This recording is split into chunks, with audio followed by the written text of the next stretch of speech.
नमस्कार दोस्तों। जय सत्य सनातन, जय श्री राम, जय माता दी। दोस्तों, मैं AP Pande, astrologist and mythologist. AP Pande की पाठशाला में आप सभी मित्रों का दिल से स्वागत है।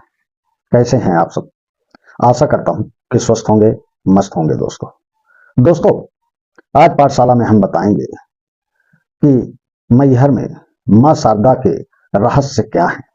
उनके रहस्यों के बारे में बताएंगे और ये भी बताएंगे कि उनका वरदान किस राजा को मिला था और आज भी कौन कौन से चमत्कार होते हैं, आज भी होते हैं।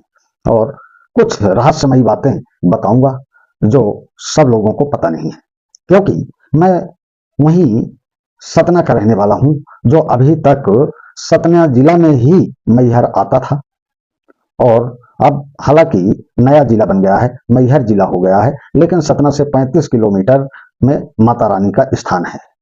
तो हमें कुछ बारीकियां पता हैं, क्योंकि हम वहीं के रहने वाले हैं। तो आज आप लोगों को हम बताएंगे माता रानी के चमत्कार के बारे में। दोस्तों, नवरात्र में मां दुर्गा के शक्तिपीठों के दर्शन करने से भक्तों की सभी इच्छाएं पूरी होती हैं। यहाँ हम आपको मध्य प्रदेश के सतना जिले के ऐसे मंदिर के बारे में बताने जा रहे हैं जहां पर देवी का हार गिरा था, जहां पर सती का हार गिरा था। यह मैहर माता मंदिर के नाम से प्रसिद्ध है दोस्तों। तो ये त्रिकूट पर्वत पर स्थित माता के इस मंदिर को मैहर देवी का मंदिर कहा जाता है। मैहर का मतलब मां का हार। दोस्तों, मां शारदा देवी का मंदिर विंध्य की पर्वत श्रृंखलाओं में से एक शिखर के मध्य में स्थित है। ऐसी मानता है कि माता शारदा मां सरस्वती का साक्षात स्वरूप है। देश भर में माता शारदा को सभी लोग मानते हैं, लेकिन मंदिर, अकेला मंदिर सतना के मैहर में ही है। ऐसी मानता है कि यहाँ पर मां शारदा की सबसे बड़ी पूजा आदि गुरु शंकराचार्य ने की थी। विंध्य के त्रिकुट पर्वत का उल्लेख पुराणों में भी मिलता है। दोस्तों, नवरात्र के समय में हर दिन यहाँ लाखों लोग आते हैं, लाखों लोग दर्शन करने आते हैं, लाखों संख्या में श्रद्धालु आते हैं। दोस्तों, अब दोस्तों मैं आप लोगों को बता दूं कि माता शारदा कैसे मैहर में प्रकट हुई थी।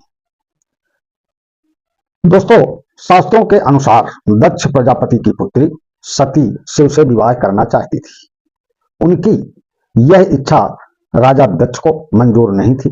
फिर भी सती ने अपनी जिद पर भगवान शिव से विवाह कर लिया। एक बार राजा दक्ष ने यज्ञ करवाया।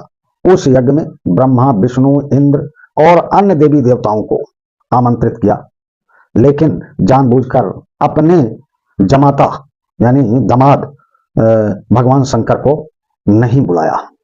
शंकर जी की पत्नी और दक्ष की पुत्री सती इससे बहुत आहत हुई, बहुत दुखी हुई। यज्ञ स्थल पर सती ने अपने पिता दक्ष से शंकर जी को आमंत्रित न करने का कारण पूछा। इस पर दक्ष प्रजापति ने भगवान शंकर को अशब्द कहे और अपमान से अपमानित किए। तब सती ने अपमान से दुखी होकर सती ने यज्ञ अग्नि में जो कुंड बनता है उसमें कूदकर अपनी प्राणाहुति दे दी। दोस्तों, भगवान शंकर को जब इस घटना का पता चला तो क्रोध से उनका तीसरा नेत्र खुल गया।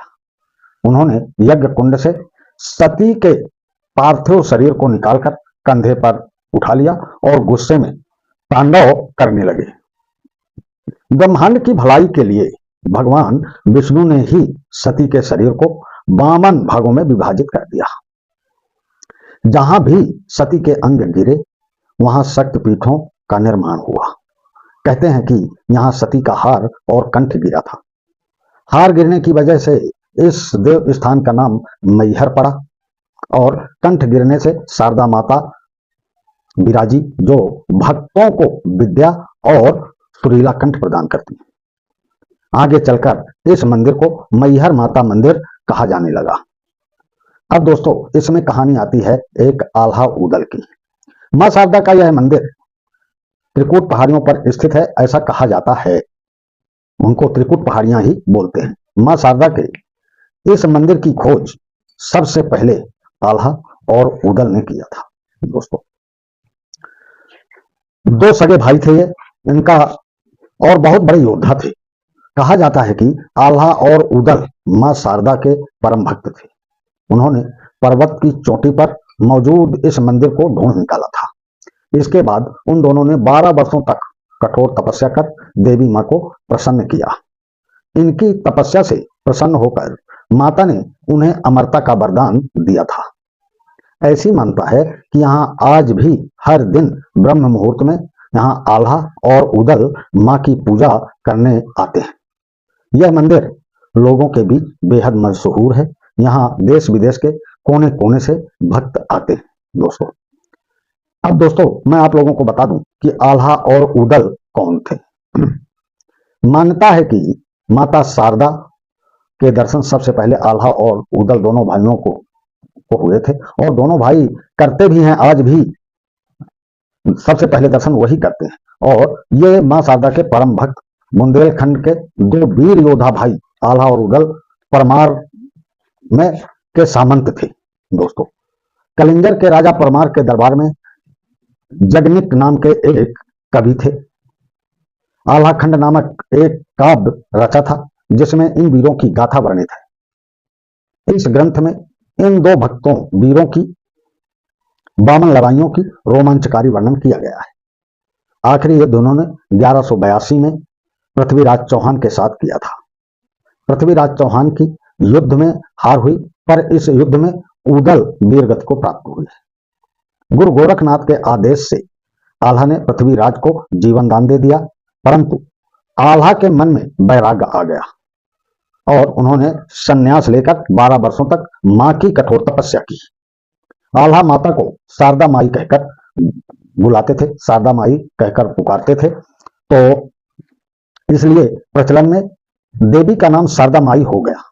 मां के परम भक्त आल्हा ने मां के आदेशानुसार अपनी तलवार उनके चरणों में समर्पित कर दी थी एवं देवी की आज्ञा से उसकी नोक टेढ़ी कर दी थी, जिससे आज तक कोई सीधा नहीं कर पाया है। आज तक कोई सीधा नहीं कर पाया है। मंदिर परिसर में अनेकों ऐतिहासिक महत्व हैं। अवशेष अभी भी आल्हा व पृथ्वीराज चौहान के बीच जंग की गवाही देते हैं। मंदिर के महंत बताते हैं कि अभी भी मां का पहला श्रृंगार आल्हा ही करते हैं, और जब ब्रह्म मुहूर्त में शारदा मंदिर के पट खोले जाते हैं, शारदा मंदिर के पट जैसे खोलते हैं तो पूजा की हुई मिलती है। इस रहस्य पर से पर्दा हटाने के लिए कई बार वैज्ञानिकों की टीम और न्यूज चैनल न्यूज 18 वाले भी, आधी हकीकत आधा फसाना वाले भी पहुंचे हैं, लेकिन रहस्य अभी भी बना हुआ है। मंदिर के पास भी आल्हा की स्मृति से एक सुंदर तालाब है। वहां मंदिर के पास ही कहा जाता है कि इस तालाब में आल्हा डेली स्नान करते हैं और फिर माई के दर्शन करने जाते हैं। इलाके में दोनों भाई जोर आजमाइश के लिए कुश्ती का अभ्यास करते थे। आज भी ये अखाड़े उन वीरों की गाथा का गान करते हैं और मंदिर दर्शन करने वाले तीर्थयात्री अखाड़े में जाकर माथा टेकते हैं। मंदिर के ठीक पीछे भव्य मंदिर है जिसमें अमरत्व का वरदान प्राप्त आल्हा की तलवार उसी की विशाल प्रतिमा के हाथ में थमाई गई है। मां शारदा के मंदिर को रोज वहां पर रात में 2 से 5 बजे के मध्य बंद कर दिया जाता है। इसके पीछे मानता है कि इसी अवधि में दोनों भाई मां के दर्शन करने आते हैं और उनका पूजन श्रृंगार करते हैं। तो दोस्तों स्टोरी कैसी लगी मां शारदा के विषय में आप कमेंट में अवश्य बताएं और वीडियो को शेयर करें। जय हिंद, जय भारत, जय जय मां शारदे, हर हर महादेव।